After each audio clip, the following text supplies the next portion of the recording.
heard a thump upstairs. Try to imagine myself in his place. Doesn't seem like the type to kill somebody. He's scared and shut the door and lock it. And follow. It makes it about getting ratings.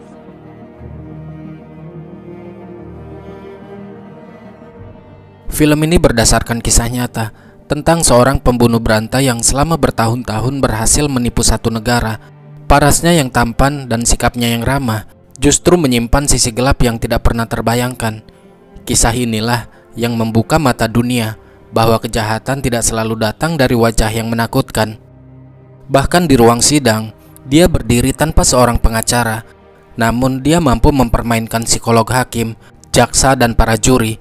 Semakin banyak orang yang hadir, semakin terpukau pula orang dibuatnya karena kecerdasan dalam membela dirinya sendiri.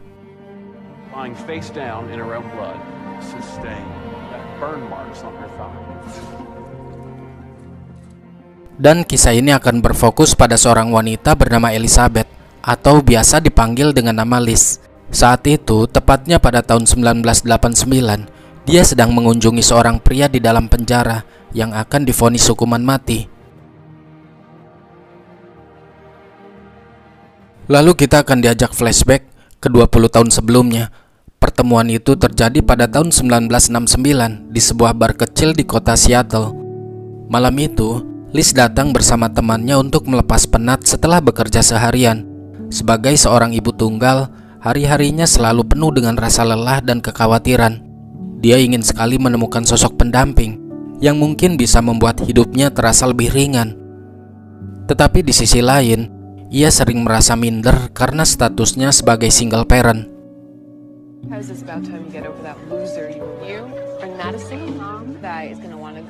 Di tengah keramaian bar, seorang pria bernama Ted memperhatikan Liz dari kejauhan. Tatapan Ted mengikuti Liz sejak pertama dia masuk. Namun Liz tidak menyadarinya. Dia lebih sibuk bercerita pada temannya mengenai rasa insecure yang selama ini ia pendam. Ia berpikir pria mana yang mau menerima dirinya dan putrinya yang masih kecil.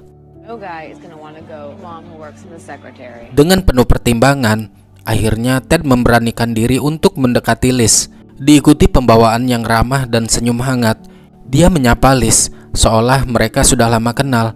Liz sempat canggung, namun pesona Ted membuatnya perlahan nyaman.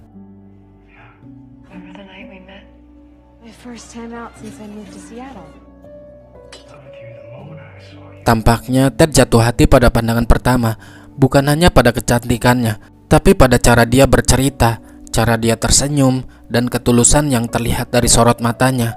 Liz pun merasakan sesuatu yang berbeda, seakan Ted memandang dirinya bukan sebagai janda anak satu, tapi sebagai wanita yang pantas dicintai. Malam itu, percakapan mereka mengalir tanpa terasa, dan sebelum pulang, Ted menawarkan diri untuk mengantar Liz sampai ke depan rumah. Sebuah perhatian kecil yang membuat Liz mulai percaya bahwa mungkin untuk pertama kalinya setelah sekian lama, dia bertemu seseorang yang bisa membuka lembaran baru dalam hidupnya.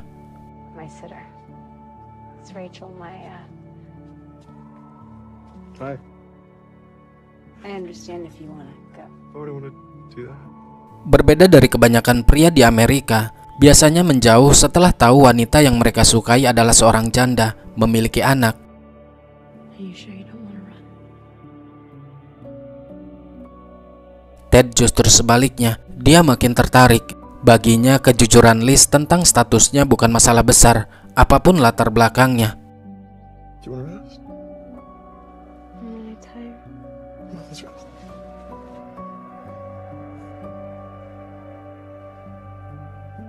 Ketika terbangun, Ted sudah nggak ada di samping Liz beserta anaknya yang juga menghilang. Dia panik bukan main, secara baru kenal beberapa jam yang lalu.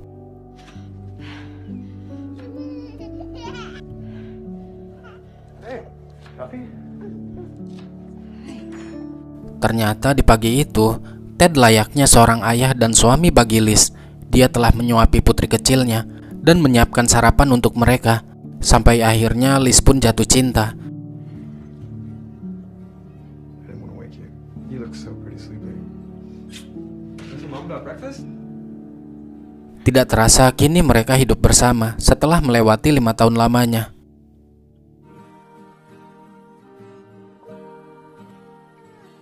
Namun ternyata, di waktu yang bersamaan, di wilayah King County diliputi gelombang ketakutan yang begitu besar saat para wanita muda diserang dan dihabisi dengan sangat tidak manusiawi. From January to July of 1970, women were being attacked and murdered. The area was engulfed in a wave of irregularity. Dan berdasarkan keterangan para saksi, mereka melihat ada seorang pria yang menggoda wanita dengan tangan digips. Mobil yang digunakan jenis VW Kodok berwarna krem.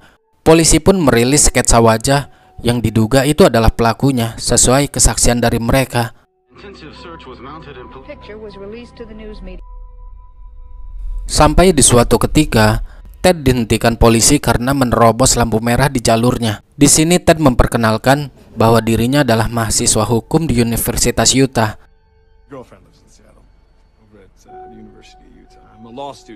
Namun di saat polisi menggeledah ke mobilnya, dia melihat barang-barang yang mencurigakan.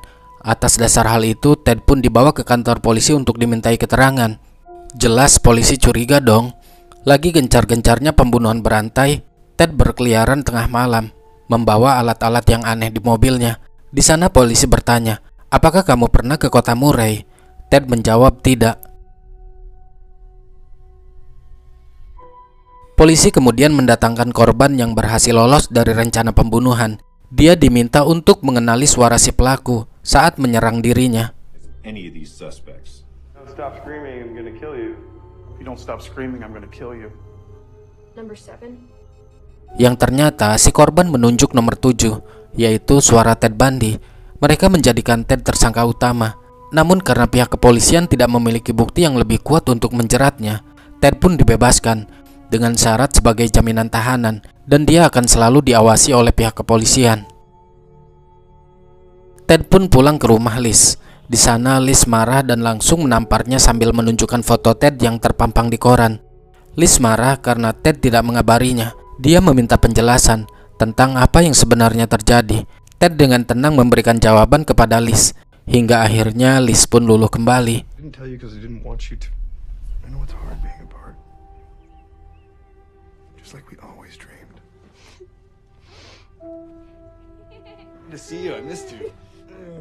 Setelah itu, Ted pergi ke perpustakaan untuk belajar guna persiapan ujian kuliahnya. Di sana ada wanita yang terpesona dengan ketampanan Ted.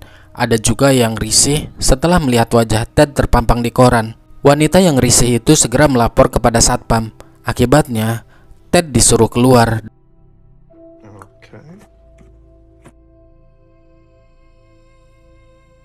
Karena tidak bisa belajar di perpustakaan, Ted pun akhirnya belajar di rumah.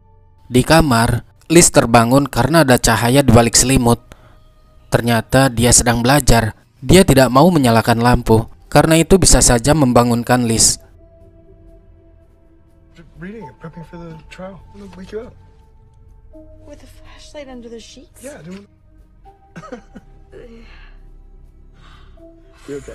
Satu tahun kemudian, 23 Februari 1976, Ted kembali dipanggil ke persidangan. Yang kali ini si korban langsung bersaksi. Dalam persidangannya, si korban terus menunjuk Ted dengan penuh ketakutan. Kemudian pengacara Ted bertanya kepadanya tentang mengapa dia menuduh Ted dengan bukti yang kurang akurat, seperti karena kesamaan mobil dan lain-lain.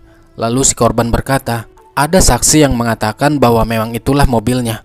Mobil yang digunakan oleh si pelaku sama persis dengan mobil yang digunakan oleh Ted. Namun sekali lagi, karena tuduhan tersebut tidak terbukti dan kurang akuratnya bukti-bukti, Ted pun kembali dibebaskan. Volkswagen, one of the most popular cars. The corroborative evidence you provided Looks was something like him, but I really nothing like your description. Yet, his Volkswagen. Told me it was supposed to be the car. Told you that, Mr. Ron. Who did? It's horrible what you went through. We all sympathize with your pain, but the fact of the matter is, you identified my client. Di keesokan harinya, Ted dan Liz mendatangi rumah adopsi hewan, dan di sana mereka bertemu dengan Carol. Carol adalah teman lama Ted ketika bekerja di departemen pelayanan darurat dulu. Carol pun menyemangati Ted bahwa semuanya pasti akan baik-baik saja. Caroline and I used to work together. This is in Olympia years ago. The Department of Emergency Services. Oh, that's nice. Whoever this woman is who's accusing you, all behind you, 100%. Everything's going to be okay, you know? Terkadang, insting hewan tidak bisa dibohongi ketika melihat orang jahat dan baik. Terbukti di saat anjing itu melihat Liz, dia tampak seperti nurut. Tapi tidak di saat melihat raut wajah Ted. Meskipun ini film, tapi gambarannya cukup nyata. Look at him. He's so sweet.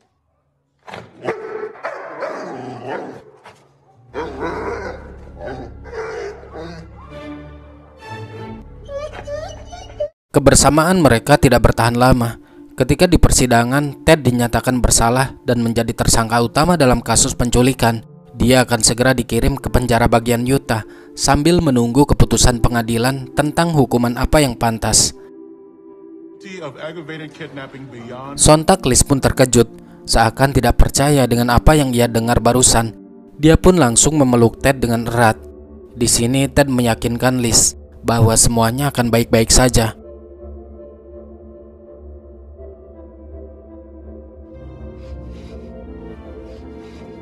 Ted pun akhirnya dibawa ke penjara. Di sana para napi lain terlihat sinis kepada Ted karena kasusnya yang melecehkan wanita. Di dalam penjara, Ted yang sedang membaca tiba-tiba didatangi seorang laki-laki dan bertanya kepadanya tentang pembunuhan di Colorado. Dia bertanya apakah Ted pernah pergi ke sana. Ted menjawab tidak pernah. Namun ternyata catatan pembelian bahan bakar mobil membuktikan bahwa Ted pernah pergi ke Colorado. You ever been to Colorado, Ted? Set foot off campus. I'm a full-time law student. I really... Is that enough? Di tempat lain, Liz pun mendapat telepon dari seorang detektif untuk meminta bantuannya tentang kasus yang menyeret Ted di dalamnya. Liz menolak dan menyuruh mereka agar tidak usah menghubunginya lagi. Di dalam penjara, pengacaranya Ted datang. Dia memberitahu bahwa seorang pria yang baru saja ditemuinya adalah seorang detektif yang sedang menyelidiki kasus pembunuhan di Colorado. Sang detektif curiga jika Ted terlibat dalam kasus pembunuhan itu. Pengacara Ted yang sadar bahwa kliennya berpotensi sebagai tersangka utama pun akhirnya mengundurkan diri dan menyarankan agar Ted mencari pengacara baru.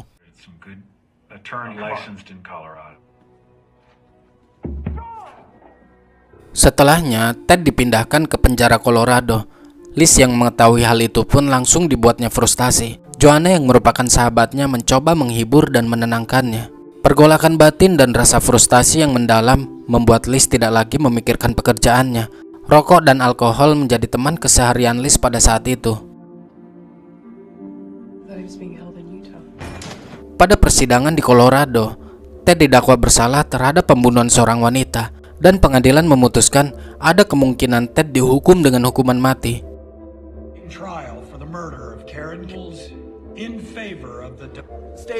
Tentu saja hal itu membuat Ted terkejut. Dia merasa kecewa kepada pengacaranya.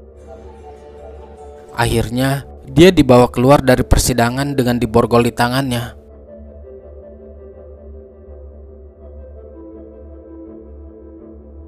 Melihat jendela yang terbuka di salah satu ruangan yang ada di sana, Ted pun memiliki rencana untuk kabur. Namun sebelum itu, dia melatih lompatan di dalam sel.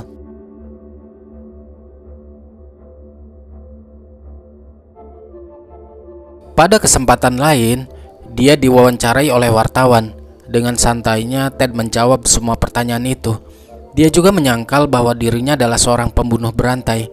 Justru dia menyalahkan para polisi yang tidak kompeten dalam kasusnya dan menjadikannya sebagai kambing hitam. Karena di tahun-tahun itu banyak pembunuh berantai yang sedang berkeliaran. I'm not guilty. As the police keep their... Ever think about getting out? Sure. Persidangan Ted dalam kasusnya masih berlanjut. Sidang pun ditunda selama 1 jam. Di sana Ted meminta kepada pengacaranya bahwa dia harus menelpon Liz. Seorang petugas pun mempersilahkan Ted untuk menelpon, tapi ternyata dia tidak menghubungi Liz. Alasan itu dia gunakan hanya untuk melarikan diri.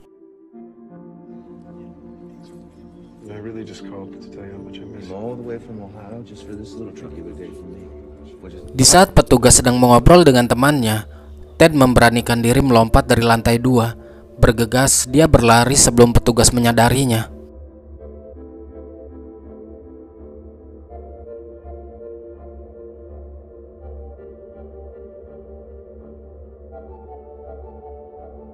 Pelarian Ted akhirnya diketahui dan menjadi trending topik.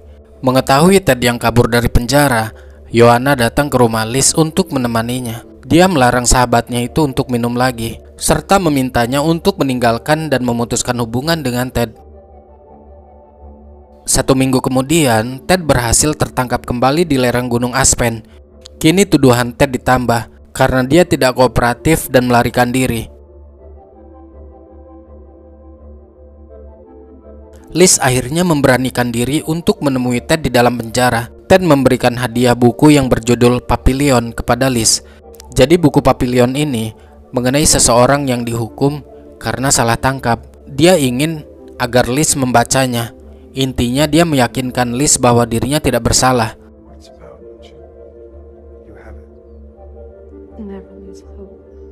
Alasan Ted kabur dari penjara karena frustasi Liz tidak pernah mengangkat telepon darinya. Di sini Liz mengungkapkan kekecewaannya, dan di saat itu juga dia memutus hubungannya dengan Ted. What are you talking about, Liz? Liz, do this anymore, Ted. Liz, look at me. Do you not love me anymore? I do, and that's the problem. No, I do. Liz!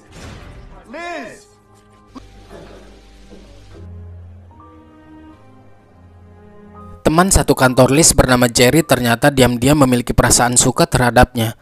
Namun Liz yang belum sepenuhnya melupakan Ted, dia berusaha membuka hati untuknya. Di dalam penjara, Ted yang takut akan kehilangan Liz berusaha mencari jalan untuk kabur yang kedua kalinya. Ia mencuri gergaji besi dan perlahan mengikis atap penjara, sampai akhirnya dia berhasil kabur dari sana. Di dalam filmnya nggak ditayangin gimana cara dia berhasil meloloskan diri. Namun dari keterangan saat dia diwawancarai, dia kabur menyusuri ventilasi udara, kemudian mencuri baju sipir, dan dengan santainya dia berjalan keluar dari penjara tanpa ada curiga sedikit pun dari mereka.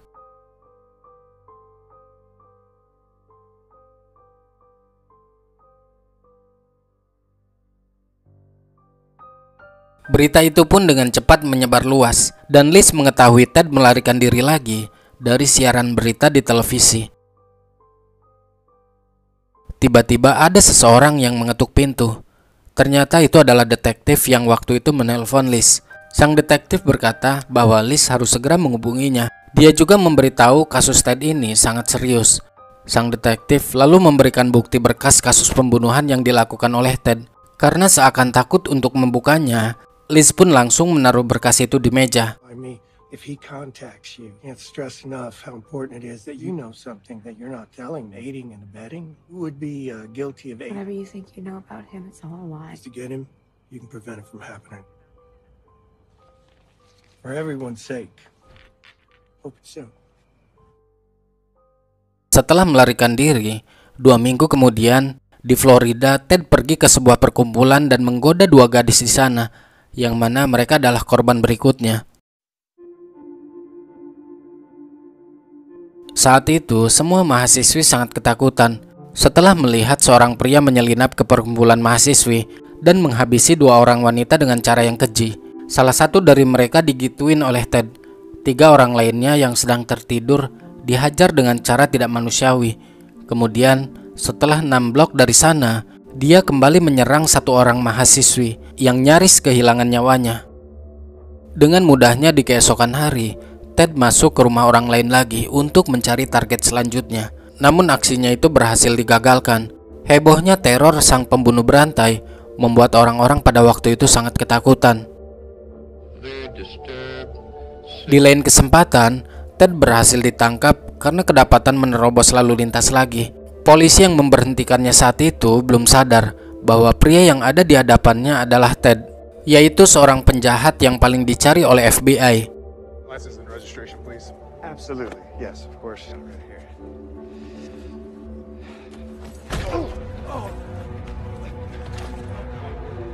Stop! Singkat cerita, Ted pun akhirnya tertangkap dan dimasukkan lagi ke dalam sel. Kepala kepolisian bagian Florida yang geram dengan perilaku Ted berjanji jika kali ini dia tidak akan bisa kabur dari sana seperti sebelumnya. Dan mereka pun langsung mengambil serta memfoto sampel gigi Ted untuk dijadikan barang bukti.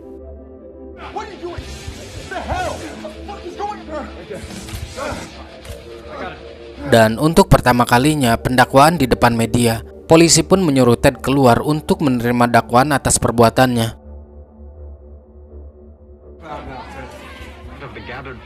Dengan percaya diri tanpa merasa bersalah sedikit pun, Ted pun akhirnya keluar dan bertingkah seperti sedang mempermainkan hukum serta kepolisian.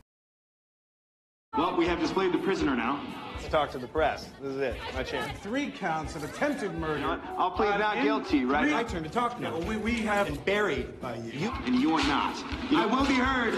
Di dalam penjara, Ted masih berusaha menghubungi Liz, namun Liz mengabaikannya.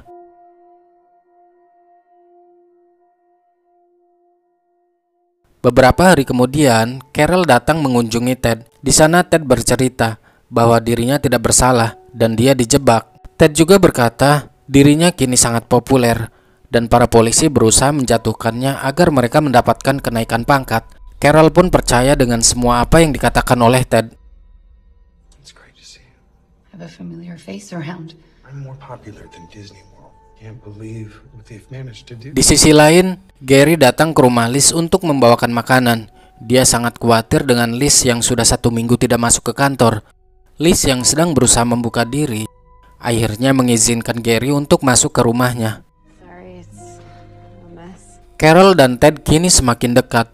Di waktu yang bersamaan, pengacara yang menangani Ted pun datang dan berkata bahwa persidangan selanjutnya akan diadakan secara live untuk pertama kalinya. Dia juga menjelaskan jika hukuman mati bisa dihapuskan kalau Ted mau mengakui kejahatannya. Tentu Ted tidak setuju karena menurutnya dia tidak bersalah. Di sini lalu Ted memiliki ide untuk memanfaatkan kebaikan Carol. It'll be the first nationally televised trial. State's offering a deal, Ted. If you make it to trial, that is. They've agreed to recommend life sentences. Discuss this with the rest of the team, Ted. That's a joke, right? You'd be willing to do that for me? No, maybe I could set the fact. Not the truth. You know, be any worse than what they're already saying on TV. Pada persidangan berikutnya, dilangsungkan secara live dihadiri oleh ratusan wartawan dari berbagai media. Banyak juga dari kalangan para wanita yang penasaran dan ingin melihat secara langsung ketampanan Ted. Bahkan menurut mereka, tidak mungkin Ted melakukan hal yang jahat seperti yang dituduhkan. Banyak dibela para wanita. Kamu ganteng, kamu aman. Ini udah nggak beres. Seumpama Ted tidak segera dihukum, apalagi sampai dia bebas, pastinya banyak memakan korban jiwa. This doesn't seem like the type to kill somebody. I'm not afraid of him. Imagine what he's feeling. Try to imagine myself in his place. I wonder whether he did it or not. I guess I love him. Women themselves aren't too sure what it is. Persidangan dibuka dengan pengacara korban yang menceritakan kekejian Ted dan pola yang digunakan saat menyerang korban. Liz yang menonton acara itu dari rumahnya terkejut bukan main, seakan tidak percaya jika pria yang tinggal bersamanya selama ini adalah seorang monster yang kejam. Woman went upstairs to investigate. Heard a thump upstairs. Home to the Chi Omega sorority house.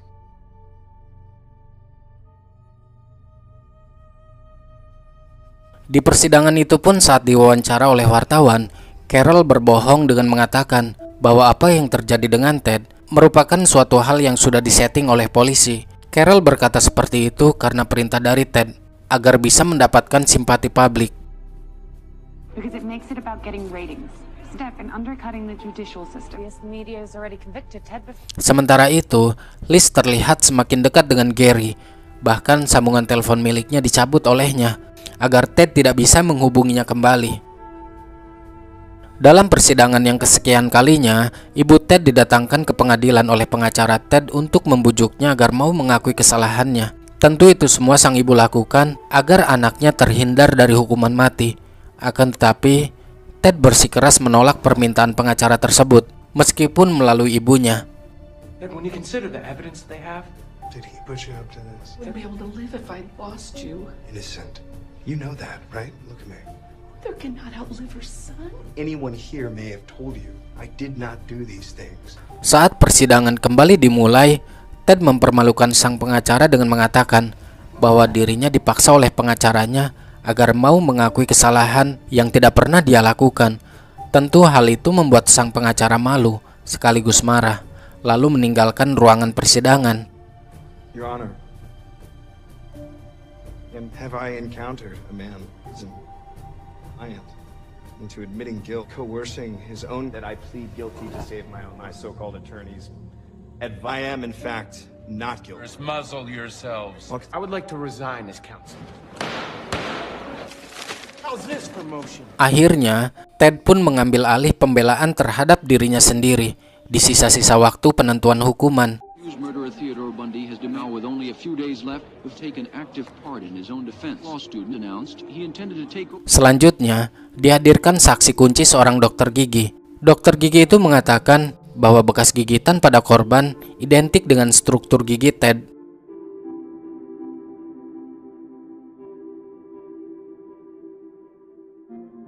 Namun Ted membantah pernyataan tersebut. Dia mengatakan, apakah bekas gigitan pada orang hidup akan sama hasilnya dengan gigitan pada mayat? Marks over and over. Those teeth will make the same mark. Yes. And I pressed those models. I took models of the defendant's teeth. Yes, they do match. I question the competency of this entire team. The competency of this expert. Hakim menegur Ted bahwa ini bukanlah lelucon. Ini merupakan kasus pembunuhan tersadis yang pernah ia tangani selama 27 tahun terakhir. Ted masih berusaha menelpon Liz, tapi yang mengangkat adalah Gary. Mendengar suara laki-laki yang menjawab teleponnya, Ted pun merasa kaget dan menanyakan di mana Liz. Tapi Gary menyuruh Ted agar dia tidak menghubungi Liz lagi. You can't call her anymore. You're killing her. Can you tell her, you do that, please? And will you please give her a message for me? Can you tell her that I love her? Ted yang merasa dicampakkan oleh Liz, lalu membayar sipir untuk melampiaskan kekecewaannya, agar dia bisa berhubungan dengan Carol. Namun Carol sadar bahwa tatapan Ted kosong seperti masih mencintai Liz. Padahal dia sudah memberikan seluruh jiwa raganya. Ted pun berusaha meyakinkan bahwa dia adalah satu-satunya wanita yang akan Ted nikahi. Just imagine it.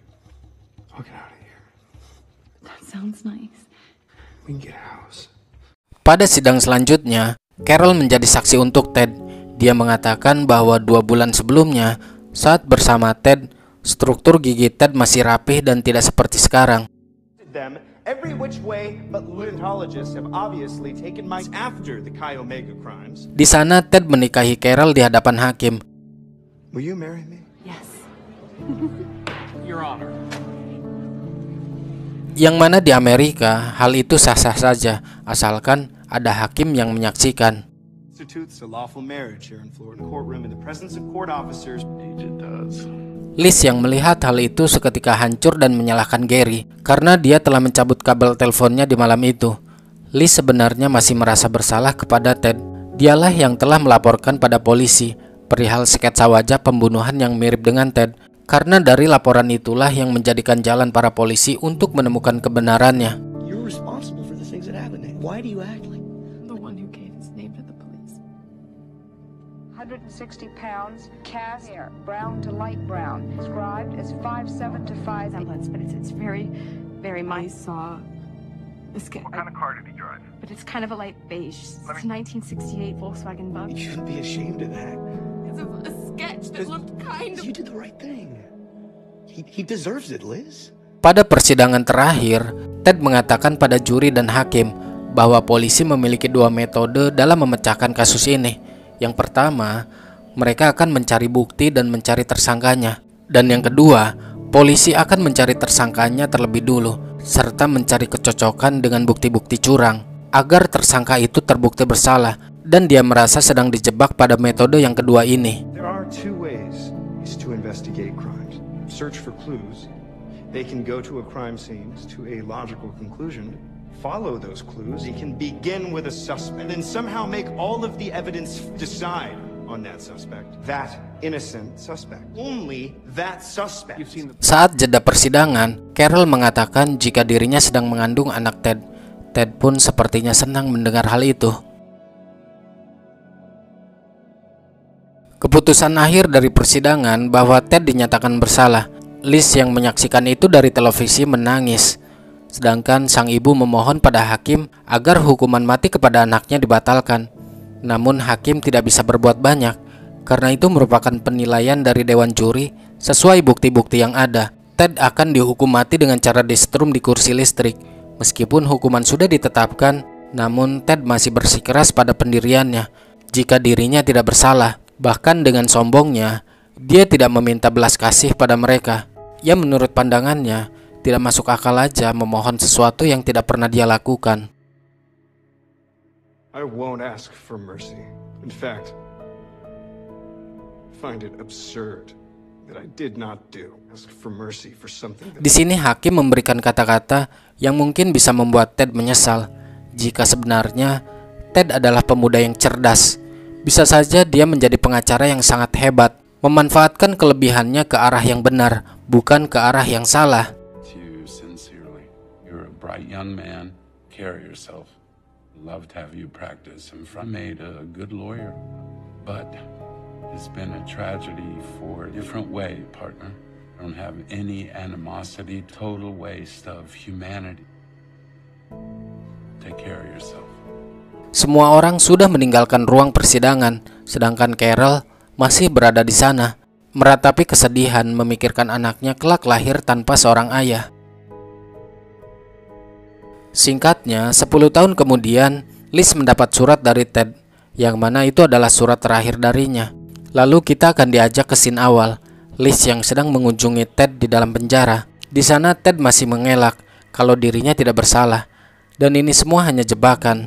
Liz terus mendesak menyuruh Ted untuk berbicara yang sejujurnya. Setelah itu Ted menuliskan kata heksau. Itu artinya dia menghabisi wanita tersebut menggunakan gergaji. Secara tidak langsung Ted telah mengakui kepada Liz jika semua ini dia yang melakukannya.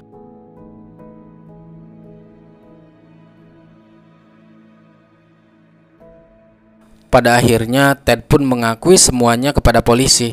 Liz pergi dari sana melepaskan segalanya. Rasa bersalahnya kepada Ted yang selama ini menghantuinya bisa dilepaskan meski dengan perasaan yang hancur. Ted Bundy dieksekusi pada 24 Januari 1989. 1 hari sebelum dia dieksekusi, dia telah mengaku melakukan 30 pembunuhan. Namun para ahli percaya jika jumlah korbannya lebih dari itu. Ted meminta abunya disebar di pegunungan Cascade, di mana dia menyimpan banyak korbannya. Liz dan putrinya masih tinggal di negara bagian Washington. Diketahui, Carol Ann pun melahirkan putri dari Ted saat dia dalam penjara. Penampilan luar memang menarik, tapi dari film ini kita belajar bahwa seseorang tidak bisa dinilai hanya dari sikap ramah atau wajah yang meyakinkan. Kenyataan menunjukkan bahwa perilaku seseorang baru terlihat dari tindakan dan konsistensinya, bukan dari citra yang mereka tunjukkan di depan orang lain, dan juga bukan dari pesona yang direkayasa.